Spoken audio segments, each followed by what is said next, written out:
You know, these days when I have issues with something, I don't tend to scope them anymore, because it takes time to set scopes up. It takes time to do anything. Now, I've got a fault here, and I'll show you the fault codes with the active speed sensors on a G20 3 Series. Been somewhere else, surprise, surprise. Done some work on the rear diff. But it looks dead easy to pull the sensors out. And then what I'm going to do is, rightly or wrongly, I'm going to simplify it so that you lot at home without special tools can do it my way. We're going to just basically try and swap the sensors left to right and see if the fault migrates. It's the easiest way to do it. Don't waste your time. There's a time and place for scoping. Let's get into it. As you can see, there's a huge amount of fault codes.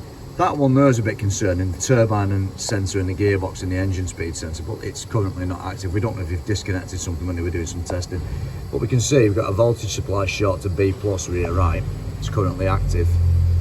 And lots of other issues. And the main issues with these is when you lose a sensor, you lose like the DSC and the vertical integration platform VIP, you lose all these messages because it doesn't have them. You can't give messages if there's a sensor missing. So all this goes tits up. Yeah, so we're just going to basically take this sensor, wherever it was, this one, we're going to swap it to the left and just erase the faults. Hopefully the fault will then say short B+ rear left. So we've got young lads swapping the other side now. This is a dead simple sensor. It's that type of connector there, and it just fits literally behind there like that. It looks a bit dog-eared, like they've not put it back proper, but we don't know. We found some issues with what they've done, but nothing. I can't slag them off if I wasn't there. Now, I don't know how tight it's going to be. As you can see, not much of a purchase on that sensor to get it out, but we hope it'll just pop out easy. They've had all this in bits, you see, because they've been doing the rear diff. They've changed the rear diff on it. So let's just go ahead and try and pull them out. So let's hope this one comes out here, Thomas. The easiest thing to do, Thomas, is to swap a sensor over. It's going to take a couple of minutes, and then we don't have to start scoping stuff. It's hard to scope these sensors because you need to scope them usually current based with a very low, less than 1 milliamps amp clamp, but I don't have one of them. And now I did have a tool, you can see on my channel, I made a tool years ago, but it's sort of broke. Oh, it just came out dead easy, it just fell out that. So hopefully if the other one falls out like that, this is the most logical and sensible thing to do. We don't have to scope everything, do we? No. Now, we're just looking inside there. Can we see anything particularly amiss with the pickup surface? Maybe. Ah, bastard, just cut me bloody hand. God, I hate this job. Have you ever told anyone I hate this job? So what we're going to do now, we're going to just swap it. You know, it's took, what, 5 minutes? Got an hour to do the job anyway, because there's a lot of other things I've had to document on it. I'll show you them in a bit underneath what's gone on. So the issue with this job is it's been to another garage, they've changed the differential, then there was a drive shaft fault, they've changed that. These are just falling out. My God, they're just literally falling out. I've never had anything so easy as that in my entire life. It's absolutely fantastic. Let's just swap them. So they're basically the same sensor. So the idea of this, as probably most people will gather, who've got at least a brain, well, they'll notice that what I'm doing is I'm just swapping the sensors to the fault migrates. Look, there's a time and a place for scoping. Believe me, I've done a lot. I even made a tool, which you can see on my channel, fantastic tool for checking active speed sensors. But, you know, the easiest way, if you can get them out, is just swap them around. It's so easy. The fastest way of doing it. There's no shame in, like, swapping things. Like, you know, we don't all have to be like these picoscope gods on these bloody forums. Look, I was one of them people myself years ago, but in the real world, at 125 euros an hour now, the price. Time is literally money. And at 125 quid an hour, I'm not going to mess around plugging a bloody scope in when I can just simply do this. Right, so I'm not going to bother putting any scope in. Oops, the bloody hand's bleeding now. Bloody look at that, it's pissing blood out. Bloody fish oil tablets, makes your blood thin. So it bleeds more than it. Get that bloody blood all over me now. What do you think about this idea, Thomas?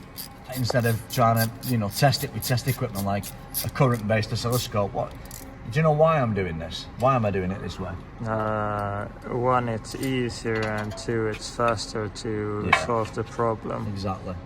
Is there any shame in that? No, there's no shame. Good. Because this is called logic-based thinking, right? This is what I'm teaching people. If you're watching my channel, you'll see me do lots of amazing stuff with the oscilloscopes, but you'll see me do basic, simple, elementary things like this.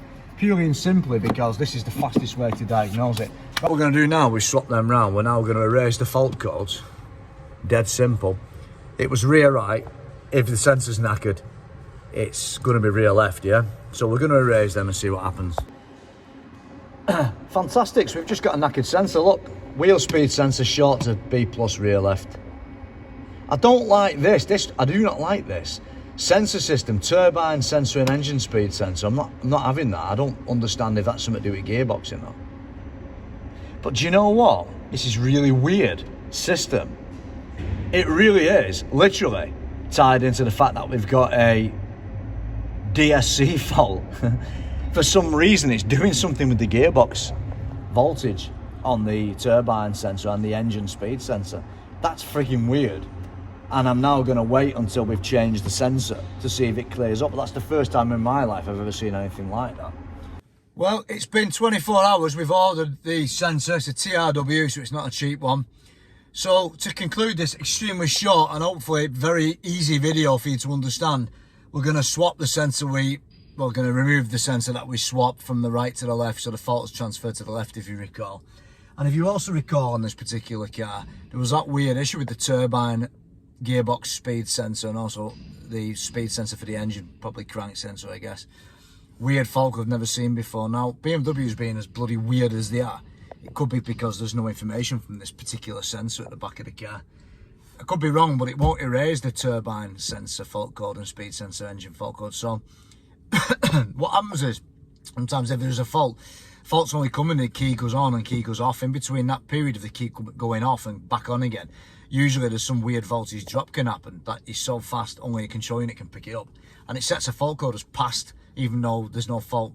It's never present, it's always passed. Because at the moment of turning the, let's figuratively say the old-fashioned car, turn it off and on, or push button off on, the fault code sets. And I've had that before with the BDC, if you recall, giving a weird voltage because there was no ground on the engine ECU and it's back feeding an errant voltage onto the power supply line for the engine ECU. A bit weird. You can see that video on my channel. In fact, I've just done one for a particular UK magazine that shows it in more detail.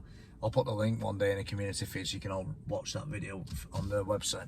Anyway, all I'm teaching you with this is sometimes don't be fooled into thinking you have to break out on a oscilloscope, and don't beat yourself if you can't use a scope. There's a time and place for a scope. I use one on a couple of my latest videos, but only because I needed to see CAN bus signals and be sure. And we found on that DDE one, didn't we, that where we had a corrupted signal because the DDE was shorted out. And when we put a resistor on, it fixed the signal. So that's why we use scopes. For jobs like this though, all we need to do is swap things. If it erases and we roll test it and we can look at the speed data, which we'll do, and I'll screen record that for you, and it gets rid of the turbine sensor fault code and speed sensor fault code, then we're happy. If it fixes the DSC problem, but then faults remain, guys are going to have to rebook it. We're going to have to start thinking maybe we'll program the car or something, see if that gets rid of it. Right, let's go swap that sensor, see if we fixed the job. Right, so I'm outside now, essentially, and basically, I'm going to show you the fault codes, try and erase them up. The turbine one disappears. I've swapped the sensor, put a new one. It literally took like 2 minutes because it was so loose. I didn't even take the wheel off this time. So what I'm going to do is I'm going to see if I can erase them. Then we're going to go for a little roll test, and I'm going to record the live data for you. And then you can see how everything's working the same. And like I said, all these warning lights should then go, and all the cruise control should work. And crucially, the steering wheel's dead heavy. It should now be not as heavy. So let's just see what happens. So there you are. Now you know if you get that turbine sensor code, it's only the rear sensor. There's no faults. They all erase beautifully. And as you can see on road test, we had no issues with the wheel speeds. They're all the same speeds, more or less. So the job's done and it's all fixed. Yeah, that's it. You're just seeing the graph there. Everyone's happy. Car's fixed. Crucially, you notice that there's no turbine and speed sensor fault. I did tell you that, if you remember yesterday when I was making a video, that when sensors go down, they do weird stuff. And that's basically so, you know, don't concentrate on that fault code till you actually fix the sensor, and lo and behold, it's buggered off by itself. Hope you enjoyed it. I certainly enjoyed making it. I'm going to keep making loads more. Channel's growing like a beast, isn't it? Let's just look at my eyes, look like a bloody crab, and my kidneys are playing up again, who knows. I need to get rid of these eye bags again. I never used to have them. I got rid of them when I started going up blood pressure meds. More water, Johnson. 3 litres a day is not enough. See you soon, dudes.